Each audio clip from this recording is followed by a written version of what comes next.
In summer 2016, the crafting and executing strategy team went looking for companies willing to talk about their current strategy.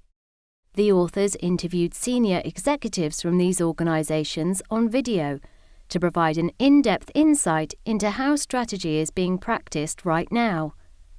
The following case shows how clothing firm Levi's executed a successful strategy in Europe. My name is Seth Ellison. I'm the president of Levi's Europe, and that includes both the Levi's and Dockers brand, representing about 51 countries in Europe, anywhere from Moscow all the way down to Istanbul.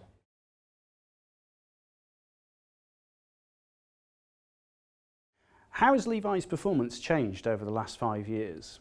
I'm happy to say we're in the midst of a successful multi-year turnaround where the company 4 or 5 years ago had basically been flatlined for a number of years. In fact, in Europe had been performing poorly, going backwards. And over the last 3 years, we put together back-to-back top and bottom line growth. The last time that happened was actually over 2 decades ago. And in Europe, we've had 2 remarkable years. Our growth's actually accelerating. And again, very, very strong top and bottom line growth that hasn't been done in over 2 decades. So evidence of a successful strategy? Absolutely. The good news is I feel like we're halfway through the journey. There are so many things that we can get better in that we certainly haven't reached our potential or our stride yet. But on the other hand, I think that people have really noticed and woken up to the fact that Levi's has a lot of good things going on.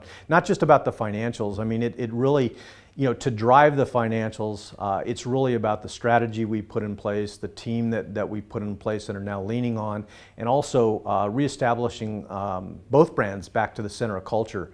When Levi's is really at the center of culture, and if you look back through the last 160 years of the brand, and you go back to whether it started with miners and then cowboys, and then Hollywood picked it up, the GIs coming back from World War II and how it sort of progressed through Hollywood, the Berlin Wall. Levi's has been there in very serious moments that matter over the last 160 years, and I think we took a bit of a pause to that. So I'm proud to say that we've really reestablished the brand, or worked hard to reestablish it through music, through activities like skate, through social issues again that really matter to people, and those sort of multi-facets have really been all pieces of the strategy that have helped drive the financial results. In which sectors or markets does Levi compete in Europe? Well, the thing about being a brand that's been around for 160 years, you really do have a large footprint. In fact, with our competitive set, we probably have one of the largest footprints between wholesale, retail, online business. So competition, though, is a very strange concept for us because it's changed so rapidly over the last several years, and technology's been a big part of that, but also the way that retailers brought product to market. So a few years ago, you would have seen traditional denim competitors across every one of the major markets in Europe. But now when you look at the top 5 brands, any major market in Europe, it's a combination of verticals like the H&Ms, the Zaras, and we're talking specifically to denim, but H&M, Zara, Topshop, Next, companies like that as retailers that are all vertical supply chains. Or you have local brands in markets that you don't see it outside the, other than maybe their home country or a cluster of countries. So the competition's really changed, and when you look at all those countries, in the top 5, men's and women's, the only common denominator as a brand is Levi Strauss. And so it really changes because we're not a vertical operation. And so I think that really starts making you think about strategy in a very different way. Whereas the traditional denim competitive set was your focus 5 years ago. And so as vertical comes in and they drive more price value, as the internet becomes more and more important, and really omni-channel as a driver for commerce. And consumers want to be able to shop 24/7. They want to be able to research online, possibly buy online, collect in store. Maybe they want to go in store, have it shipped to their home. I mean, all these ways that consumers want it, when they want it, how they want it, and at a value they want. It really is an exciting time because it is evolving so rapidly, and it really forces brands to really rethink about what their reason to be is and what that balance is between the authenticity of the past, which is really such an important driver of consumers, and an advantage you have over those verticals or maybe some of the local brands that don't have your authenticity and history. On the other hand, you'd better be prepared to compete in a very, very modern way and modern environment. And that balance that you find is really the sweet spot, and it'll determine your success or failure. Would you say the verticals are your closest rivals? I think as we've looked at it, I would say that on the bottom of the chain, really, if you look at a pricing pyramid, you say at the bottom of the chain are the verticals and locals. That's really, it's a bloodbath in terms of them all competing against each other, competing against price.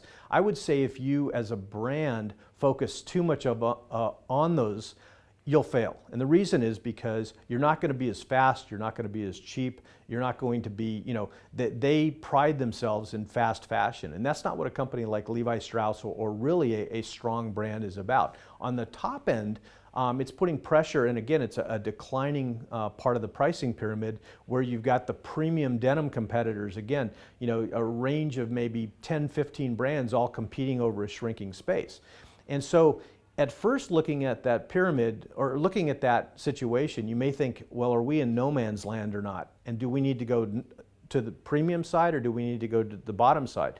Actually, when you really do the analysis, it's a true pricing pyramid, and that middle ground is actually the path to least resistance because there aren't that many people who can compete in there. And so the two strategies that become important are, one, can you be the first brand of choice? So as consumers that are shopping at the verticals want to trade up into an authentic brand with a history that stands for something, whether it's from the past, whether it's about style, whether it's about brand environment and experience, being part of a tribe, the social responsibility, everything else that we stand for.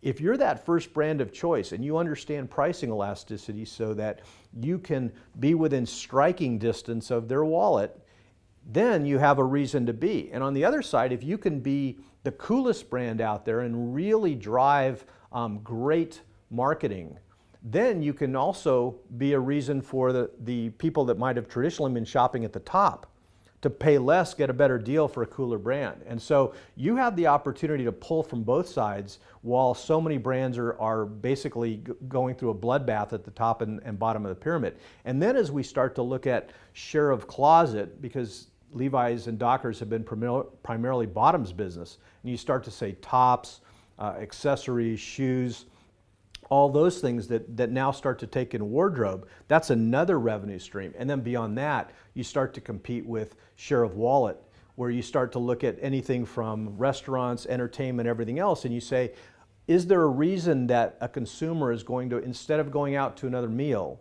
is going to be willing instead to buy another pair of jeans or a top from Levi Strauss or a bag or those kind of things?